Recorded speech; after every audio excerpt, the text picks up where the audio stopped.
Live from the Music West Entertainment Studio in Chicago, Illinois.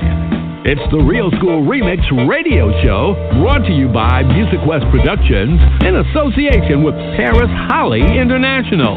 I'm your host, Professor Reggie Miles, along with the Record Road Guru, Gus Redmond. So stick around for an hour of real talk with real school people on the Real School Remix radio show.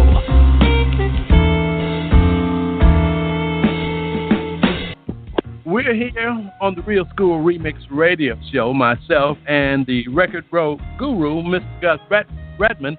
How you doing, Gus, this evening? I'm doing fine, Reggie. How you doing this evening, sir?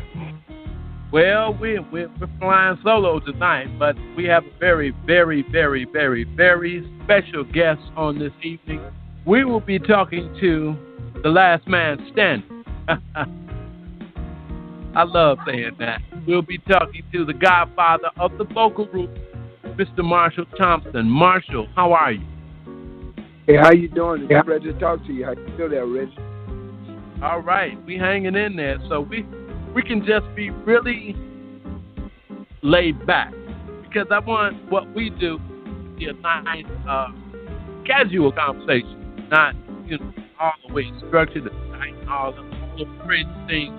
I want to hear the real Marshall Thompson, the real story about how you got started and the impact that the guys made and the things that you've done on the record, both as an artist and all the things you've done. So let's talk about it, okay? Well, yeah, we can go way back. I can go way back to 58, 59, 60, Started off in high school. DuSable High School, Hyde Park High School. Eugene Ruckley was in Inglewood High School. Squirrel was in Hyde Park. And Red Creedell Jones was in Hyde Park. We got together as a group. But when we got together, I ended up going playing drums with Gladys Knight and the Pills at the Regal Theater and got that job. That got me my first break. And go back a little further than that, before I even got there, I was in the Drum and Bugle Corps right there on 39th Street, playing with Giles Post and different drum corps, and had the Cadet Drill Corps drill team in the Bud Billiken Parade every year. I did that for about almost 20 years.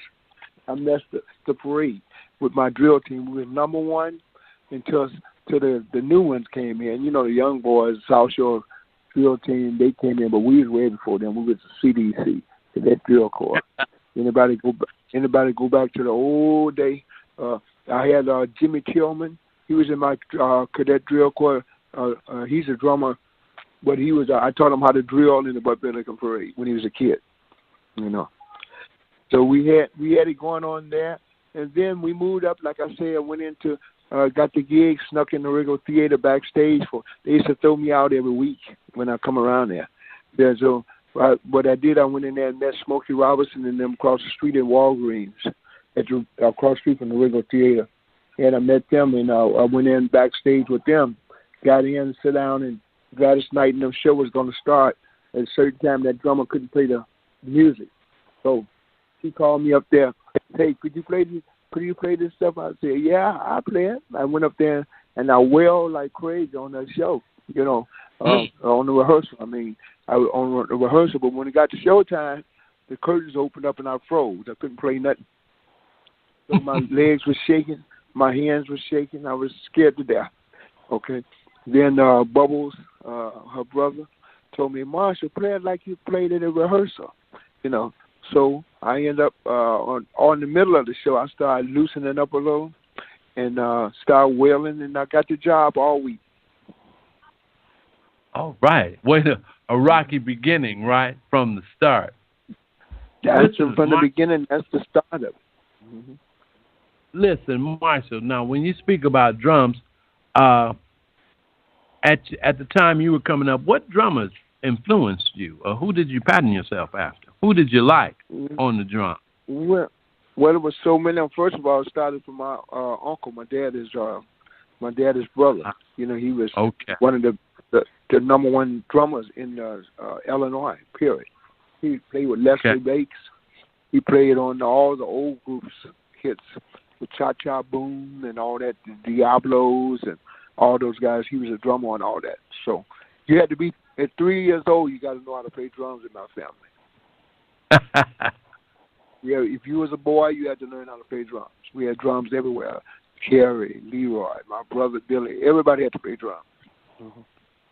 How many brothers and sisters do you have in your family? How many of them? Well, 2 and 1. My brother passed away, my sister passed away. I got one sister left, and me. Mm-hmm. Gus? Yes, sir. Is there something that you want to ask Marshall? I don't want to dominate all the time. Oh, you know I can, but you know. Well, no, I mean we go right on down the road, and I could just say this quickly. Me and Marshall knew each other since we were in the Drum and Bugle Corps on 39th Street. I was part of that, the Ida B. Wells Drum and Bugle Corps, and what they did, they were taking different housing projects, but they were called gardens, the gardens back in the day, and they had took some guys from Stateway and Robert Taylor's and so forth, and brought us all over to Ida B. Wells for us to put this Drum and Bugle Corps together, and that's when I met Marshall. And, of course, that's where we started right there before we were, before he got to the Charlites and before I got to be his promotion manager, working with Carl Davis down on Record Row. Marshall, now you mentioned your brothers that you started singing with. How did you guys get together, and where did the name Charlites come from? Well, we used to battle against each other. I had a group called the Desideros, and Eugene had a group called the Chantours. It was Squirrel and Gene in the same group, and me and Red was in the same group, along with Eddie Sullivan, who was the Desideros. We used to battle against them and whoop them every time, or they couldn't dance.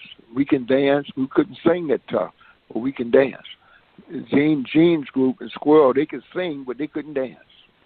So what happened is, 2 of the guys in me and Red's group left the group, and 2 of the guys in Eugene and Squirrel's group left the group. So we ended up together. And then after I left Gladys Knight, learning about playing and everything, learning about things, I went with Major Lance. And went with Major Lance for a while and learned a lot of promoters and different people all across the country, going out there with him. Then I came back and I took Eugene out of a cab. I took Squirrel out of the welding. He was welding. I took Red out of the post office.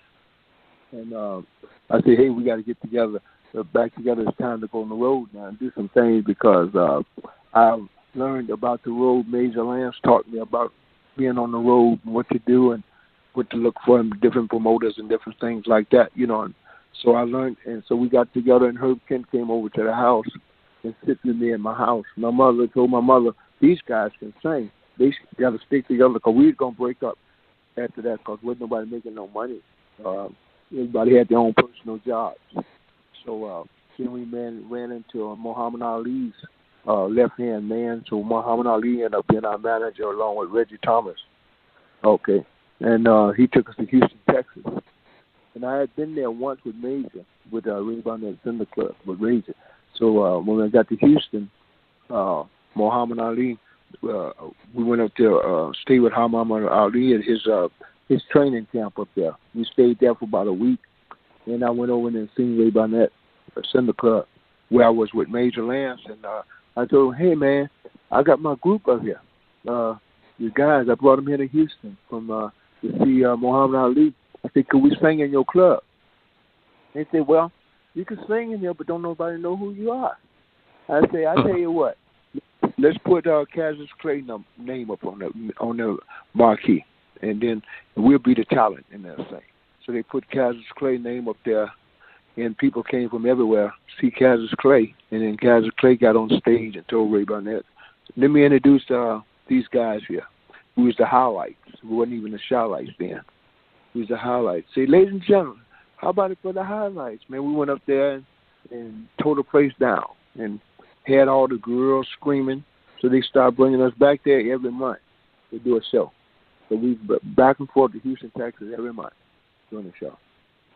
And then by the time we got back, then I seen Major's friend, close friend, Otis Lavelle. I was riding the bus down there on 12th Street, going to Jewtown to get me some things down in Jewtown. And I seen Otis Lavelle out there, and Otis said, "I got you now, boy. I've been trying to tell you to come down here, Marshall, with Gene, them boys you got. Yeah, trying to tell you. It's right upstairs on the second floor." I said, "Where?" He said, "Right there." So I went up there, and I seen Carl and them up there. I just met them. He introduced me to them. And I say, "Okay, what day could we come down to audition?" So Gerald Sims say, "I'll be here on Friday." He said, so we came down there and auditioned. We did the song "Price of Love." And we started singing "Price of Love." He said, Gerald Sims said, "That's it. That's the one, man. That's it." So he went in there and told Carl Davis, he told Carl, "Hey, you got to cut this song, Price of Love." They the highlights. And then we said, let's change our name to the Shy-Lights. Okay? So we did that. And next thing you know, we was in with Carl Davis. And then on our way, start cutting records. And I was playing drums on the first part, like "Are You My Woman?" all the early stuff, And then they changed over to Quentin Joseph, started playing drums after that. But I had been playing around, I played on the Love Lights, all these songs. "How Can I Tell My Mom and Dad?" It might have been mad. That's me and Richard McGee playing that music. Okay. That's me and Richard playing. Richard was playing guitar, I was playing drum. And we did "How Come I Pray My Mom and Dad?" We played "My Conscience." That's another song I did with them, and I did 3 with them. And I did so many. I did "Little Ben and the Cheers." Remember that? I'm not ready to settle down. Yeah, I'm not. That's me on drums. I'm not to settle down. Ooh. "Little Ben and the Cheers." Yep, that's me playing the drum. Oh, somebody gonna have to pick me up off the floor because I'm about to fall out. I played on the Alvin's Got a Boogaloo. Remember that? Oh yeah, yes. Alvin's Got a Boogaloo. That's me playing drums on that too. And all the early stuff that the Shy-Lights did, I played drums on. And all that stuff, Reggie. My Baby Loves Me. You played that? Oh, that's me, buddy. Oh, I'm on the floor now. Yeah, My Baby Loves Me. I love the drums on that, man. Yeah, I'm so jealous. Man, I'm so jealous. Wow. Played on "Love Me." Wow. Remember that? "Love me, baby, love me." Yes. That's me. Yes, me playing drums. Yes. Wow. So we had some good things, man. We had some good times, And after I left there, then we started getting our own records, get on some big records then. And next thing you know, we was on the move. Then Gus, before we got the big hits, Gus talked to Carl Davis and wanted to take a tour out. We didn't have no real hits records. We had "Love Is Gone," something like that. So little small records. And Gus took a tour out and took everybody all over the country. But we was losing money from the beginning. Next thing you know, we hit it real big in Houston because everybody was kind of familiar with everybody. They was familiar with Gene Chandler. He was known up there. We were known, but we weren't known for no big hits. But they knew us from just coming there all the time. I just sent Michael Jackson up there. That was his first date out of town. I sent him to Ray Barnett Center Club with him and Joe Jackson. Right. They had and that was a coincidence, like you said, Reggie, because I met Marshall with Major Lance when I was Major Lance's road manager with Major and Carl, and then of course, like you said, we went down to Houston. Houston was one of the main markets, and then the other person that me and Marshall was very close with was, of course, Dick Clark, because when me and Marshall went out on our first tour, it was called the Dick Clark Caravan of Stars. And that was with artists like Fabian, and Marshall was the drummer. We even had a guy named George was the host on the show, and he had a guy that he was managing back then called Jimi Hendrix. It was on the bus with us. So we went throughout the world with Major, and Marshall was always, man, let me tell you something. When I would come and like when Marshall said, I took him out on a tour, I learned how to do the tours from what we were doing with Dick Clark and James Brown. Then with the first two tours that me and Marshall would be the understudies, and we would work with Dick Clark and James to really find out what the business was about. And that's how we ended up taking out our tour, the Super Soul Spectacular, that Marshall and Gene Chandler, and we had Tyrone Davis, Kind of Changed My Mind, and Barbara Acker, Love Makes a Woman, and all of these records hit, Reggie, at one time. Back in that time, like Marshall said, when we was first out there, we were losing money because we weren't known. But as 2 weeks down the line, Reggie, that meter changed. And all of the records we had, we were all on one bus riding together, and one band, the Jalen Sound, and Quentin Perry, and Quentin Joseph, and Bernard Reed, and Danny. All of this is the story of what we are talking about today, with the movie we talking about doing today with Marshall, because that all came off of Michigan Avenue, which we called Record Road back then. That's why Marshall knew so many people, because down that street, all these record companies from 12th Street to 25th Street, all these record companies, all the companies was from 12th to 25th Street. I played drums on a wonderful record.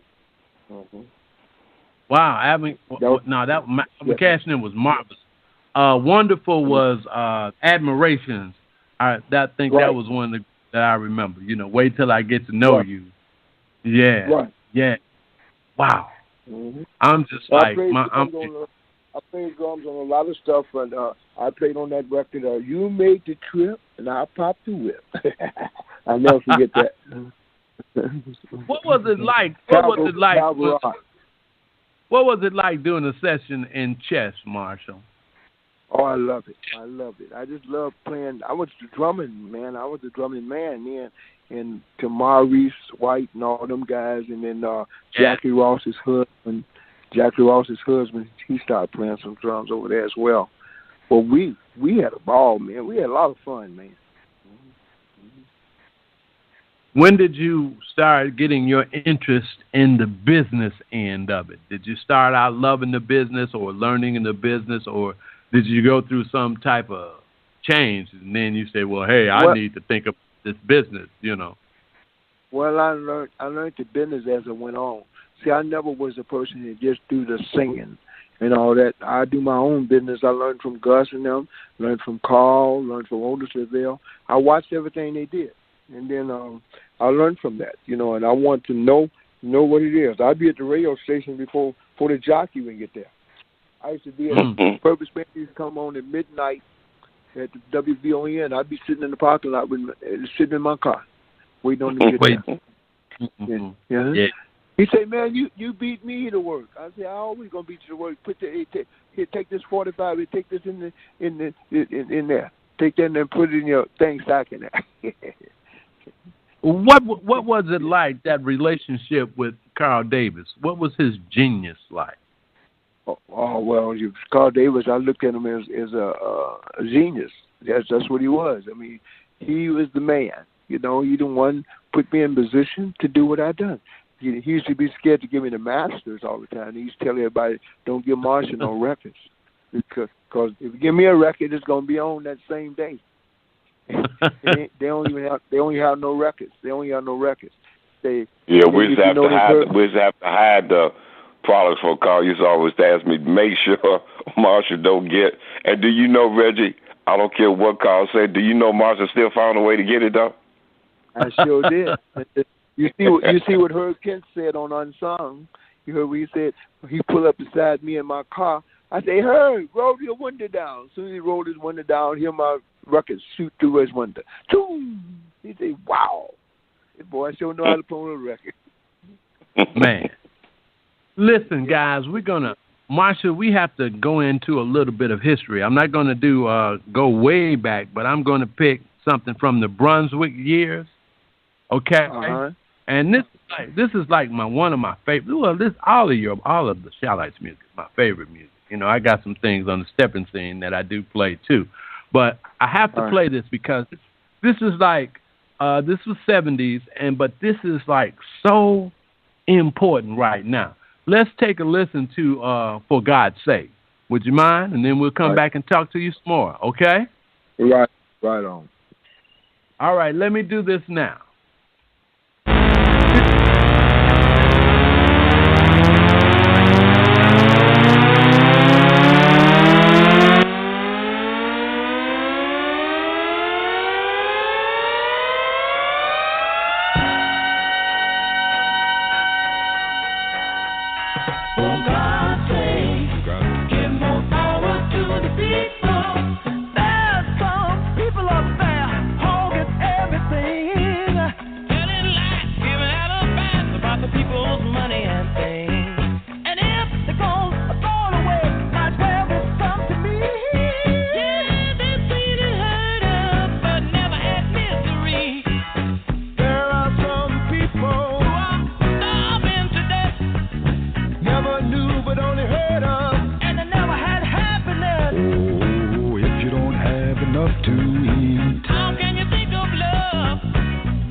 On the Real School Remix Radio Show, I'm your host, Reggie Miles.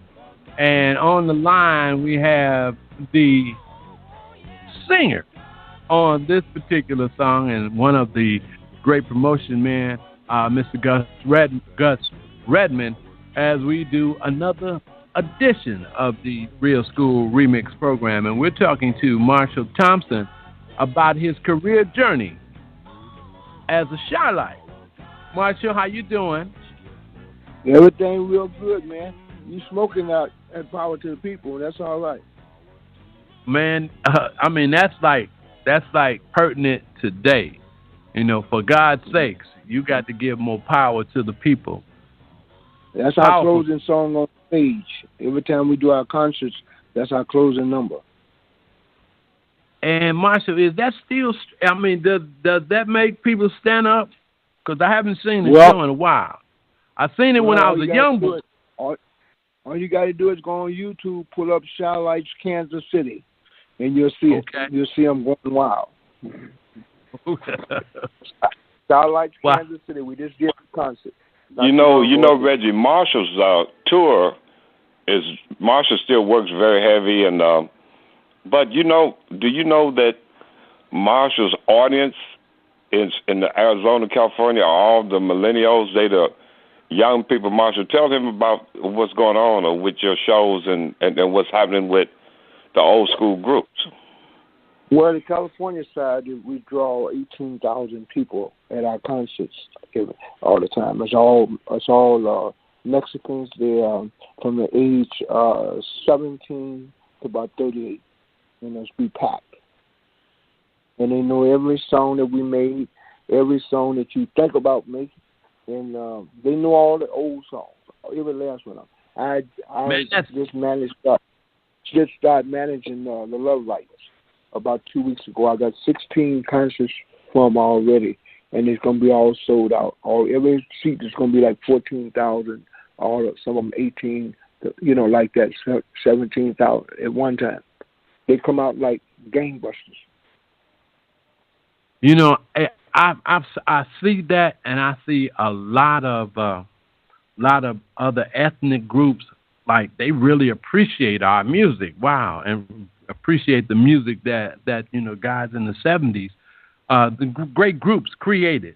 Marshall, being the godfather of the great groups now, and in groups, I love groups. I love 3, 4, and 5 part harmony.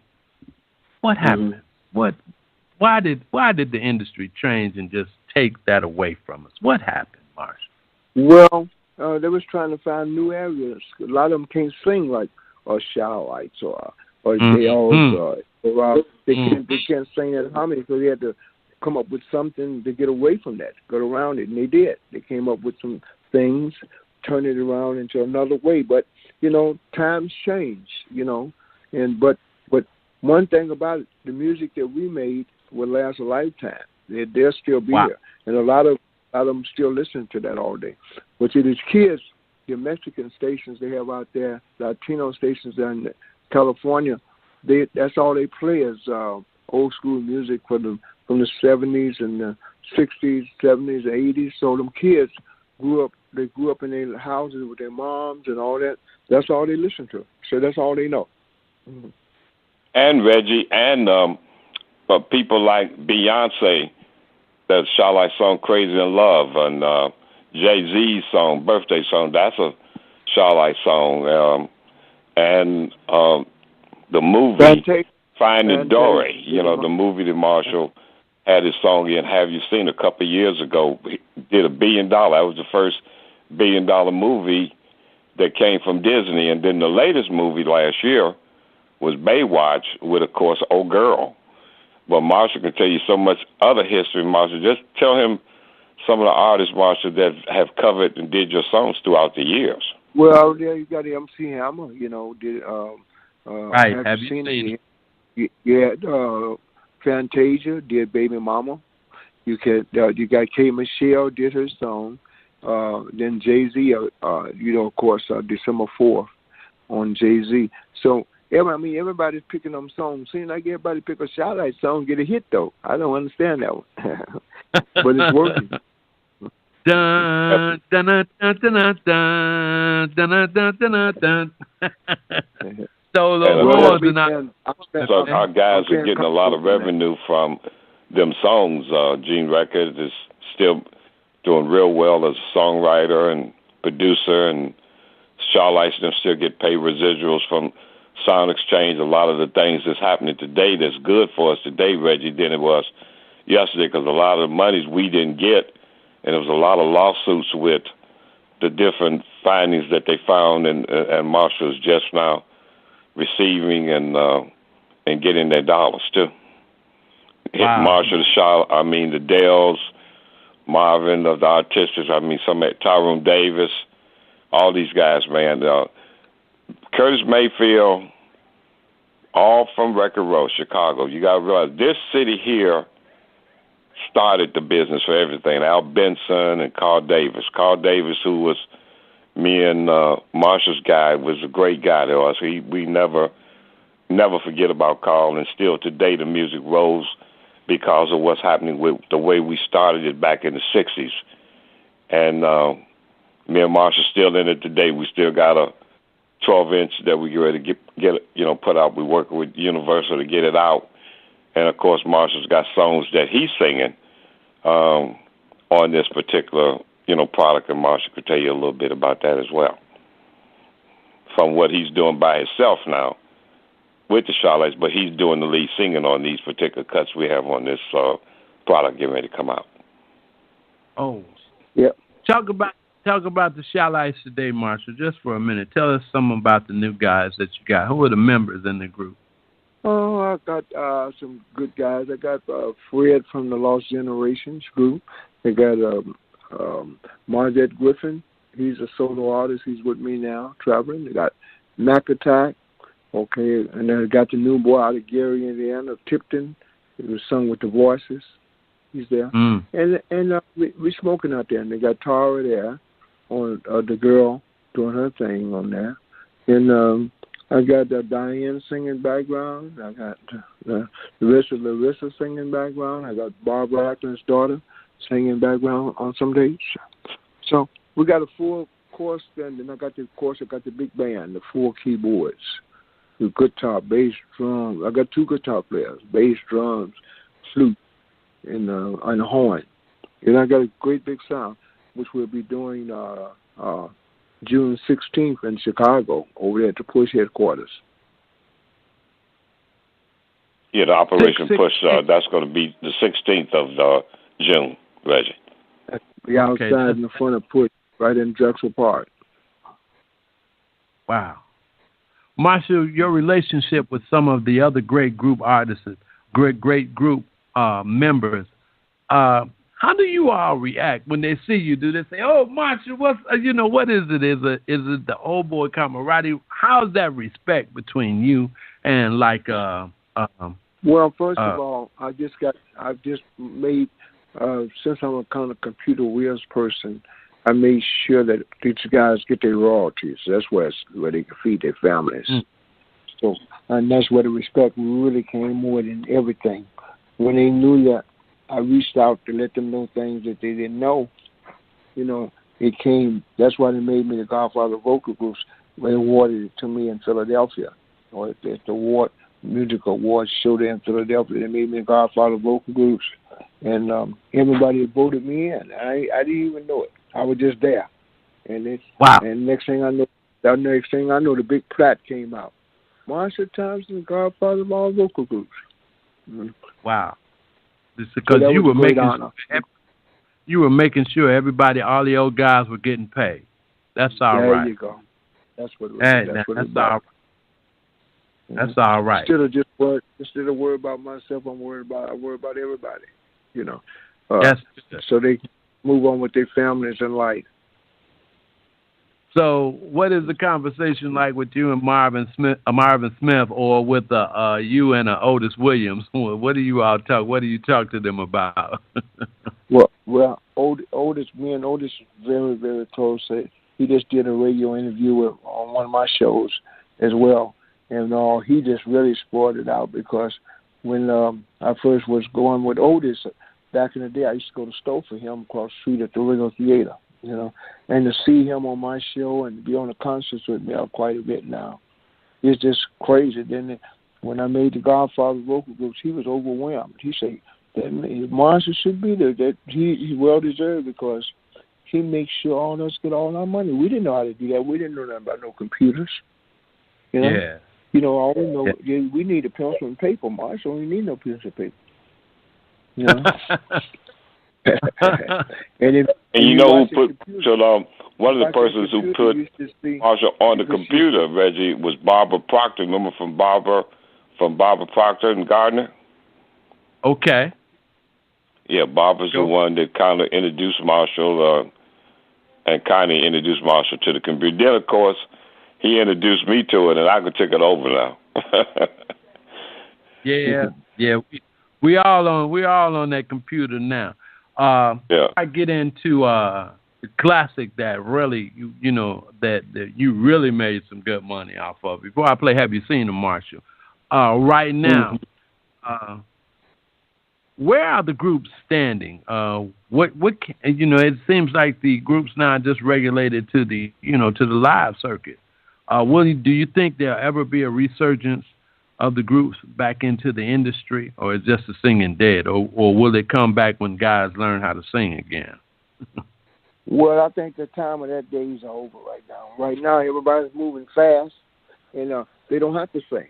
You don't have to sing to get paid now. You can rap your way. You can just talk about everyday life and still get paid. Wow. So they're lazy now. Nobody want to take that time. They don't even want to learn how to play instruments because they can put everything. All the sounds is in the synthesizer now. Wow. Have real horns, play horns and everything in the computer and synthesizer. You don't have to hire a horn player, a baritone player, trumpet, sax, the alto tenors. You don't have to hire that no more. It's right there with your finger. Wow.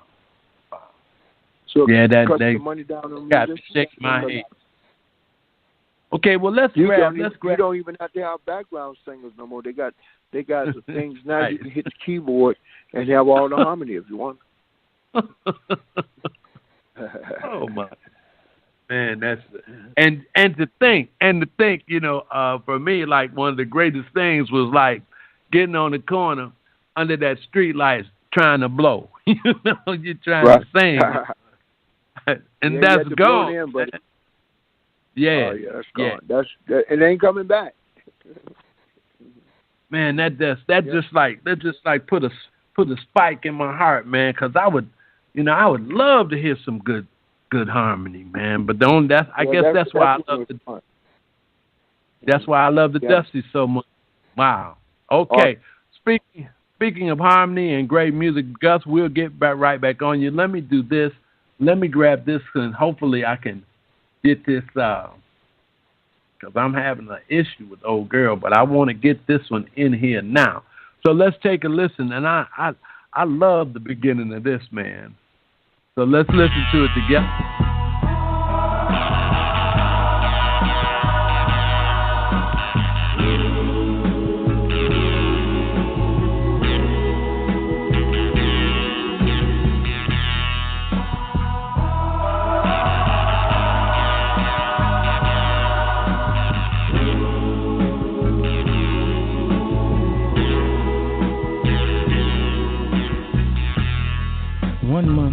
Today, I was happy as a lark, but now I go for walks, to the movies, maybe to the park.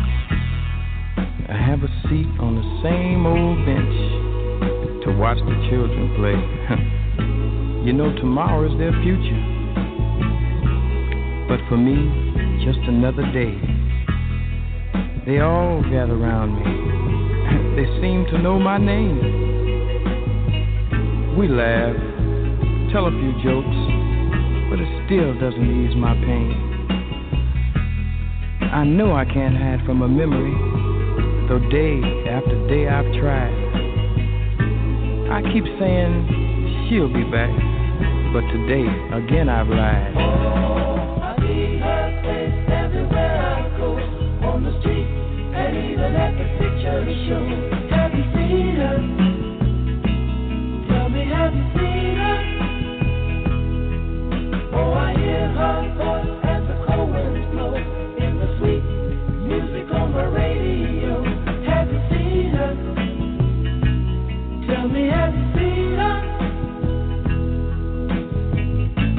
Why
to an end.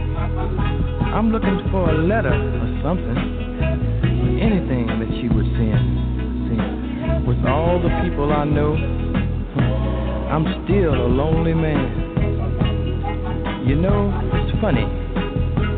I thought I had her in the palm of my hand. Tell me how you see her. Oh, yeah.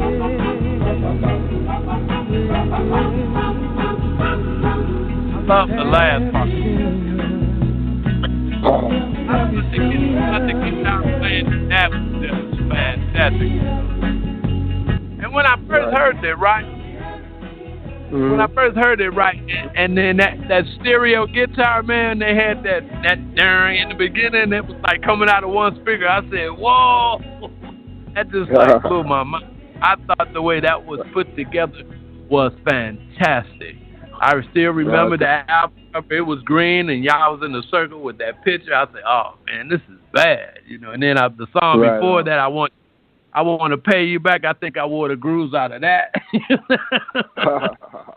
I love the horns in there, man. I said, "Oh my God!"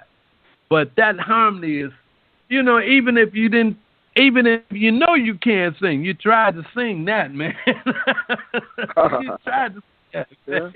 Yeah. Well, that took a lot of doing. Red, my bass singer, made up all that harmony with a group. Oh. Creedell Red Jones. He was an A major at High Park in music. Wow. And I mean, his bass was awesome, man. Yeah, he was something else. Yeah. He made up all the background vocals for the Shallites. That was his job. Wow. Mm-hmm. And he set the foundation, and the guys was just singing on top of it. I used to love to see. Yeah, I mean, I see Squirrel dance. Yeah. I love to see Squirrel dance. I know. He had his own style. Mm-hmm. I remember when I first saw you guys at the Regal, man. I was like, whoa. Mm-hmm. And I was teen, and I would take my little money and get on the bus at 55th Street, get off at it was called South Park then. I would get on down there, man. I had to see you guys. It only cost me at that time, I think it was $1.35 to come in and see it. It's $1.80. $1.80 to get into the Regal. A movie and then see a stage show. I said, "Oh my God!" But I would always go for the groups, man. I would always go for the group. But listen, Marshall, what kind of advice would you give to an artist right now? And I've looked at my Facebook page, and it's popping. Everybody's saying this is fantastic. It's fascinating, and they're certainly glad that we're taking this time to share this history that you're sharing with us. What advice would you give to an artist today? I want them to believe in their music, number one. A lot of people get afraid of their own music. If they get mad if people won't play their records and different things like that. All they got to do is have a hit record. Everybody loves to play a winner record, you know. Everybody loves a winner, a hit. Everybody record, they think they got a hit. Everybody record a record, they think it's a hit. A hit is a hit record when you buy it. If you don't buy it, it's not a hit record, you know. What you say, Marshall? Turntable. What you say, Marshall? A hit? Yeah. When you buy it, when you buy it, you got a hit. If you don't got no money, you ain't got no hit. Yeah, we used to say back in the day, Reggie, that sometimes you had turntable hits that were some records that you would play, but they wouldn't hit. But a hit is only when you buy it. If you don't, if you don't buy it, it's no hit. Yeah, you know, that's just the way it goes. You record, go in there. Now, if they go into my book, Last Man Standing, they're going to read a lot about all that. You know, just go on Amazon and get that book, The Last Man Standing, Marshall Thompson. And you can read up on a whole lot of things that you didn't know about the business. Or go on my website, shallites.info, and you'll see a lot of things there, you know. But go on Amazon, go on to iBooks, all of that. You can pull my books up, Last Man Standing. That's right. That's right. And while you're there, you can pull the other book that's very interesting. That's everything's been put together for us to do this movie. Is The Man Behind the Music, Carl Davis. Yeah. So Marshall, now I'm a radio guy, right? What was your relationship with Herb Kent and the other DJs in Chicago? Well, I had a very, very, very close relationship with Herb because Herb go back with me in high school. I was his close friend of his first wife. She was in school with me, and matter of fact, she sat right next to me at Deuce Harbor High School, and so every time I would take her out to see her, okay, and Herb tell me, he was just crazy about the girl. But I told her then, I said, Herb, you crazy about the girl, but everybody in the whole school is crazy about her. Right. He said, I don't care. I'm going to marry this girl. And he married her. But I told him, I said, hey, that girl there, everybody love that girl. So Herb used to say, man, I love her. We used to have fun, man. And she talked him into her taking us around doing the Grizzly Bear. We had Ideals had a record out called The Gorilla. And, right. we had our record called The Grizzly Bear. So Herb Kent used to bring his red Thunderbird. He had a little Thunderbird car. He'd bring it there, and he put my brother on his back his let down seat, let down top. Put my brother on there. He had the Grizzly Bear suit on, and Ideals on the west side, they had a suit, the Gorilla suit on when they did theirs. It was crazy. Wow. So, do you meet up? You got Kenny trying to get in too to talk to you as well. So Ken Best, he's trying to. Yeah, Marshall, we're not taking any calls from guests today. Okay, all right. So, but anyway, he's trying to get in. He texts me, so that's good. Yeah, he just texted me too. But right. we decided not to do it, Marshall. We wanted to give this whole interview to you, talk about what you wanted to talk about and about the record roll on the Chicago Record Roll and the Chicago Blues Museum was having an event on the 15th of June at Ellis Park, where me and Marshall come out of Ellis Park over in Ida B. Wells is where we were part of the Drum and Bugle Corps. So we're going to salute the legends from Record Roll, which is artists and engineers and everybody, because Michigan Avenue wasn't just for the artists, it was for producers and the people that made up the business, the jukebox people. So we're going to celebrate the legends of Record Roll. The 15th, of course, you can see Marsha there. You see myself. We'll have a lot of our new artists. Marsha's working with me with a young lady by the name of Name Charm, and she's got a record, I Choose You, that we did the remake of that about, Reggie. And so she's going to be performing, and T.L. Williams and Slick, and also you're managing Casper too, aren't you? Yeah. Oh, Marsh, you remember the guy with the Casper slide, Reggie? Marshall's also managing him. So we got a lot of stuff we get ready to do, man. If everybody stay tuned to what we're doing with this new show here, this is a news entertainment show, and we're going to have a lot of guests. Next week is Greg Parker from the Chicago Blues Museum and Record Roll, and following week somebody interesting, and every Tuesday, the Real School Remix radio show. Marshall's the cause of us having this show, Reggie. We wouldn't have this show if it weren't for Marshall and Beverly and Bruce. They started this. How long have you been, Marshall? Tell them about your show. Yeah, it's about 3.5 years now. I've been doing the show. So Marshall's show is every Wednesday night, right, Marshall? Yeah, we have a lot of people in there. We didn't have Gladys Knight, and had Otis Williams, Temptations, and tomorrow night I got Emotions on the show with me tomorrow night. I didn't have I had Little Anthony from the Imperials. I had Cool in the Game. Cool was there. I had quite a few on my show. Look at you, Marshall. Look at you. all right. That's all right. One of the things that I appreciate about my relationship is that you always you love us all, man. It's like you really cool with all of us, you know. And when I was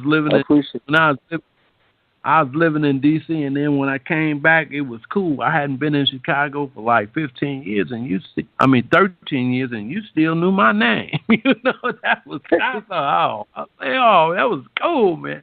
And I remember the days you would come by KKC, you know, when I was there, and it's always been a high level of respect. And so, I you know, those touchable artists, man, that's what's really cool. You know, you really touchable, and I really appreciate that. Gus, we're about 8 minutes. We're about 8 minutes, and for some odd reason, I cannot get Old Girl, and I'm scared to like kind of refresh it because I don't want to lose anybody, you know, on the show. So it's still talking about its processing, but I'm going to try it. I'm going to try something and see what happens. Okay, I did. Got it. Okay, so I did do it, so I was good. I was kind of scared for a minute. So we do got a chance. We can just go out with the Old Girl. So let's talk about Marshall quickly. Let's mention who did some of the engineering. Give me the names of some of the engineers that that you remember. Well, we had great Bruce Radine. That's the one that introduced to Michael Jackson. Michael Jackson, Bruce Radine did the Thriller album, Off the Wall album. From Michael used to come down to our session with us down at Universal, and that's where we introduced Michael to Bruce Radine. He wanted to know who was our engineer that did Coldest Day of My Life, song like that. Michael just went crazy. He said, "Man, I got to have this engineer y'all got." So he got Bruce Radine to go down there. Well, Kenny is listening to us as well on the phone. He said, "With great show." Oh, right on, Kenny. But, we got awesome some everybody, Marianne and Greta and all up around Paris from over in the UK. So we got a lot of people hitting us from all over the country, Marshall. Thanks a lot. Thanks a lot for listening to this show. We had a great show tonight, and a lot of history in there. We have a lot of history in Chicago, period. Just, you know, we've been here for so many years. Doing it. This is my 60th year next year with the Charlites. Wow. That's 60 years of being with the group. And, hey, that's a long time. So it's a lot to talk about. There's some things that we didn't even get to talk about, but it's still there. Marshall, before Motown, it was Chi-Town. Am I right or wrong in saying that? You better believe it. Yeah, you better believe it. Smokey and them did She's Not a Bad Girl, Shop Around. They did that right here at Chess. Okay. All right. So let's set that record straight, okay? But don't forget, Reggie, everybody come out of Chicago.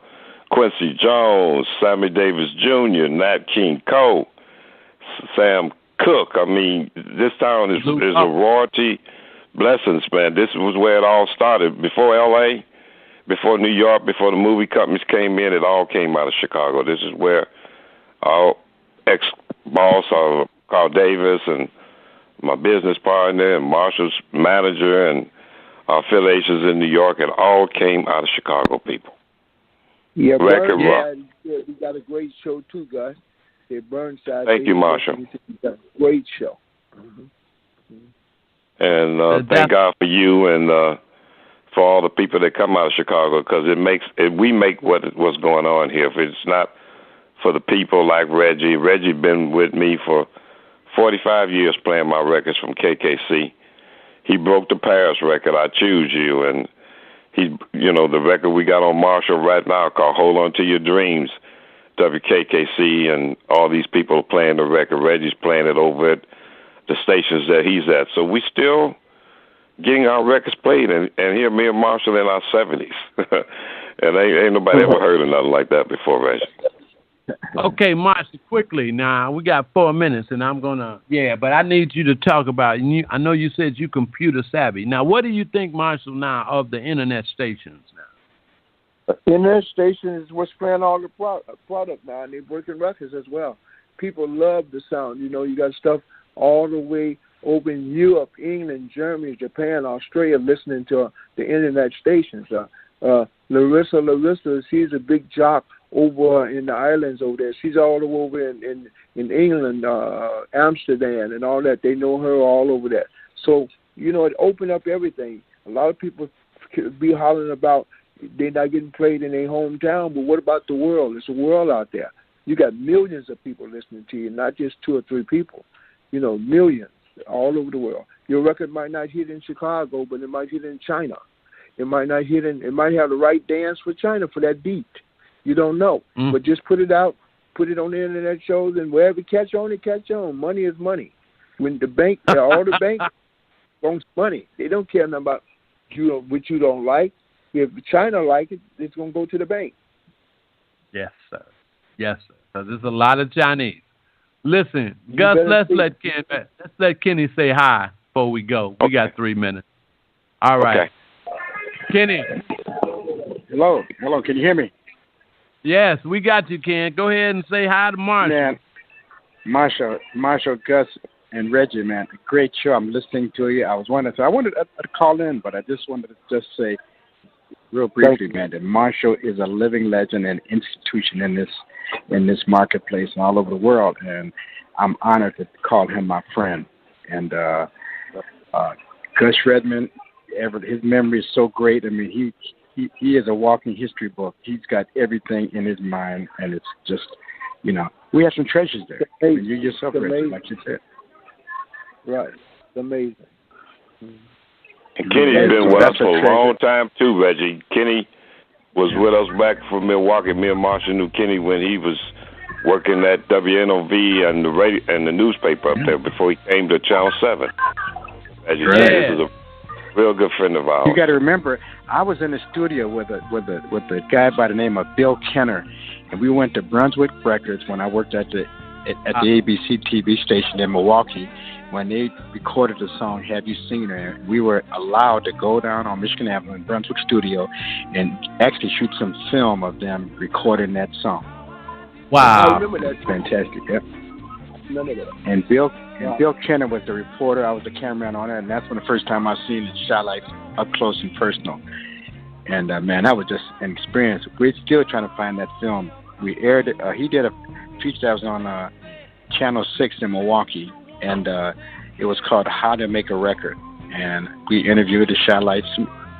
And, man, that was quite an experience. But we were actually in the studio when they recorded that record.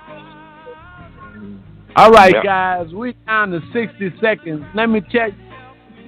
I appreciate all of you. We're going to do this next week.